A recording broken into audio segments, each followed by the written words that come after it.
Halo,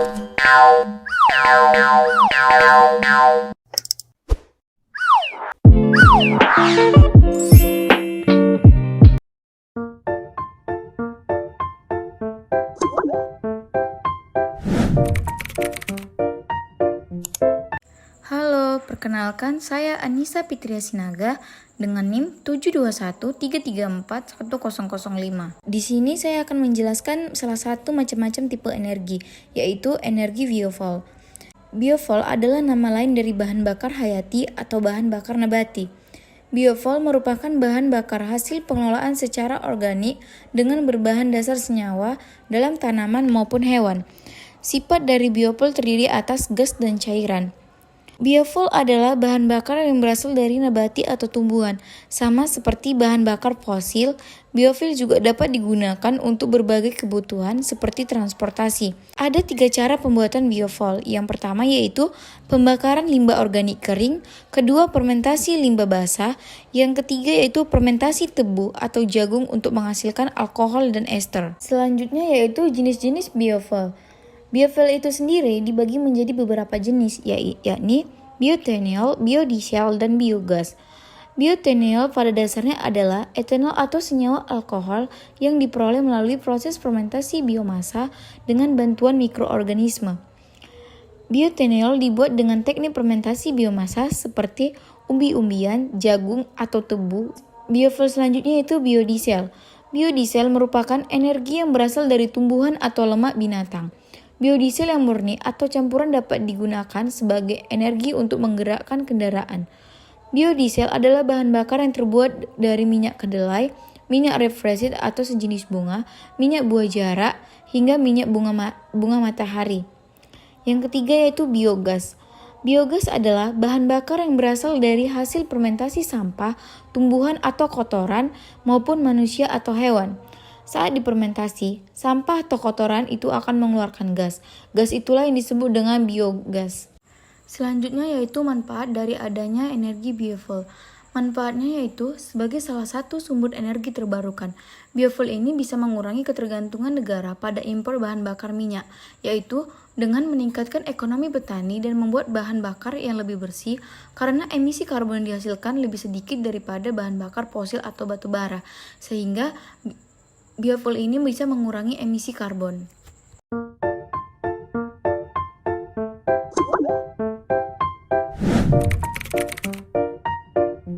Perkenalkan, nama saya Veranita Sitio dengan NIM 72131410007. Di sini saya akan menjelaskan materi tentang solar energi. Solar energi atau energi surya yang berupa sinar dari panas matahari. Energi ini dapat dimanfaatkan dengan menggunakan serangkaian teknologi seperti pemanas surya, fotovoltaik surya, listrik panas surya, arsitektur surya, dan fotosintesis buatan. Energi dari panel surya sering dijadikan sebagai energi alternatif untuk mengatasi kenaikan harga listrik konvensional dan juga non-subsidi. Energi utamanya berasal dari energi matahari yang bisa Anda dapatkan secara gratis. Secara sederhana, cara kerja panel solar adalah dengan menyerap cahaya matahari dan menampung energi yang dihasilkan ke dalam sebuah baterai. Dengan demikian, sistem bisa berjalan meskipun di sore hari, malam hari, atau ketika kondisi hujan. Semacam solar energi. Solar energi dibagi menjadi 2, yaitu direct solar energi atau energi matahari langsung, atau indirect solar energi atau energi matahari tidak langsung. Direct solar energi merupakan sumber energi matahari yang dihasilkan secara langsung. Matahari menghasilkan energi yang sangat besar. Pemanfaatan energi matahari yang paling sederhana adalah dengan cara langsung, yaitu panasnya digunakan untuk mengeringkan sesuatu seperti menjemur pakaian, bahan makanan, dan mengeringkan air laut dalam proses pembuatan garam. Yang kedua yaitu energi matahari tidak langsung, merupakan sumber energi matahari atau surya yang dihasilkan secara tidak langsung. Beberapa sumber energi terbarukan secara tidak langsung menggunakan energi matahari. Manfaat dari solar energi yang pertama yaitu lingkungan. Energi matahari yang tidak menghasilkan emisi gas rumah kaca dan tidak memproduksi limbah berbahaya seperti bahan bakar fosil atau nuklir. Penggunaan energi matahari dapat membantu mengurangi dampak negatif pada lingkungan dan kesehatan manusia. Yang kedua yaitu sumber energi yang tidak terbatas. Matahari merupakan sumber energi yang tidak terbatas dan selalu tersedia di seluruh dunia. Yang ketiga yaitu biaya operasi yang rendah. Meskipun biaya investasi awalnya relatif tinggi, biaya operasional solar energi sangat rendah karena tidak memerlukan bahan bakar tambahan dan perkiraan biaya yang paling tinggi hanya masa instalasi dan pemeliharaan. Yang keempat yaitu memiliki kestabilan daya, dapat dipasang di mana saja. Selanjutnya yaitu wind energy. Energi angin merupakan bentuk dari tidak langsung dari energi matahari.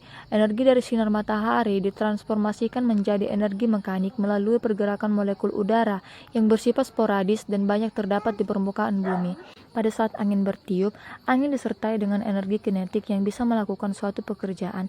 Contohnya, yaitu perahu layar memanfaatkan tenaga angin untuk mendorong bergerak di air. Sistem kerja turbin angin tidaklah rumit, setidaknya ada 5 kendala dalam penerapan energi listrik tenaga angin di Indonesia, yaitu yang pertama, ketersediaan suku cadangan masih terbatas, padahal turbin angin memerlukan pemeliharaan secara teratur. Yang kedua, pemeliharaannya terkendala masalah lokasi yang terpencil sehingga minim ketersediaan tenaga teknis yang kompeten. Yang ketiga yaitu secara ekonomis, belum dapat bersaing dengan pemakaian energi fosil.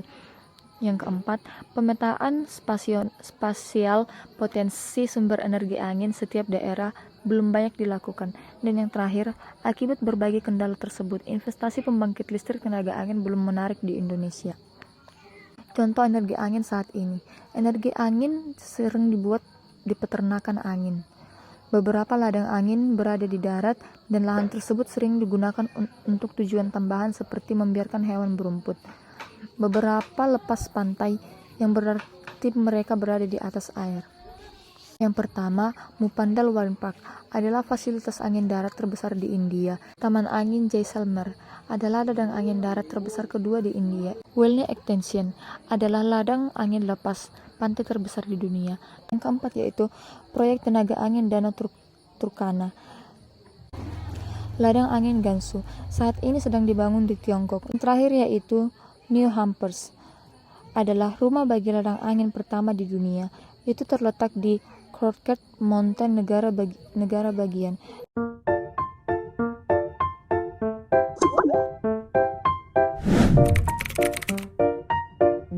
Perkenalkan, nama saya Nazia Safira Lubis dengan NIM 721334102. Baiklah, materi yang akan saya jelaskan yaitu mengenai marine energy. Marine energy atau energi laut adalah energi yang dihasilkan oleh arus laut, gelombang laut, dan pasang surut. Energi ini dihasilkan dari gerakan air yang terjadi di laut dan dapat dikonversi menjadi energi listrik. Marine energy dianggap sebagai energi terbarukan karena sifatnya yang tidak habis-habis dan ramah lingkungan. Jenis-jenis marine energy adalah yang pertama, energi arus laut. Energi ini dihasilkan oleh arus laut yang mengalir di lepas pantai. Alat yang digunakan untuk menghasilkan energi ini adalah turbin air yang ditempatkan pada suatu struktur yang terpasang di dasar laut. Yang kedua, energi gelombang laut. Energi ini dihasilkan oleh gelombang laut yang naik turun. Alat yang digunakan adalah alat yang terapung dan mampu mengubah gerakan naik turunnya gelombang menjadi energi listrik. Yang ketiga, energi pasang surut. Energi ini dihasilkan dari pasang surut air laut yang naik dan turun secara teratur setiap hari. Alat yang digunakan adalah turbin air yang ditempatkan di selat atau muara sungai. Manfaat marine energy adalah yang pertama, ramah lingkungan. Tidak menghasilkan emisi gas rumah kaca, tidak menggunakan bahan bakar fosil, dan tidak menghasilkan limbah radioaktif seperti energi nuklir. Yang kedua, ketersediaan yang berkelanjutan. Air laut selalu bergerak sehingga energi yang dihasilkan selalu berbeda atau selalu tersedia. Yang ketiga, mengurangi ketergantungan pada bahan bakar fosil. Energi laut dapat mengurangi ketergantungan manusia pada bahan bakar fosil yang memiliki dampak negatif pada lingkungan dan kesehatan kita. Baiklah, selanjutnya yaitu mengenai geothermal energy. Energi panas bumi juga dikenal dengan nama geothermal yang berasal dari bahasa Yunani. Dalam bahasa Yunani, kata geo memiliki arti bumi dan thermal memiliki arti panas. Jadi ketika digabungkan, kata geothermal memiliki arti panas bumi. Energi panas bumi sendiri dihasilkan dan disimpan di dalam inti bumi. Jika dibandingkan dengan bahan bakar fosil, panas bumi merupakan sumber energi bersih dan hanya melepaskan sedikit gas rumah kaca. Energi panas bumi adalah energi yang berasal dari dalam bumi. Energi panas bumi dapat dimanfaatkan untuk membangkitkan listrik. Pembangkitan listrik tenaga panas bumi hampir tidak menimbulkan polusi atau emisi. Tenaga ini juga menimbulkan kebisingan. Pembangkit listrik tenaga panas bumi atau PLTBP adalah pembangkit listrik tenaga batu bara biasanya. Hanya tidak memerlukan bahan bakar. Uap atau air panas langsung berasal dari bawah tanah dan menggerakkan turbin yang dihubungkan dengan generator yang akan menghasilkan listrik. Energi panas bumi ini berasal dari aktivitas tektonik di dalam bumi yang terjadi sejak planet diciptakan. Panas ini juga berasal dari panas matahari yang diserap oleh permukaan bumi. Selain itu, energi panas bumi ini juga berasal dari beberapa fenomena. Yang pertama, peluruhan elemen radioaktif di bawah permukaan bumi. Yang kedua, panas yang dilepaskan oleh logam-logam berat karena tenggelam ke dalam pusat bumi. Yang ketiga, efek elektromagnetik yang dipengaruhi oleh medan magnet bumi.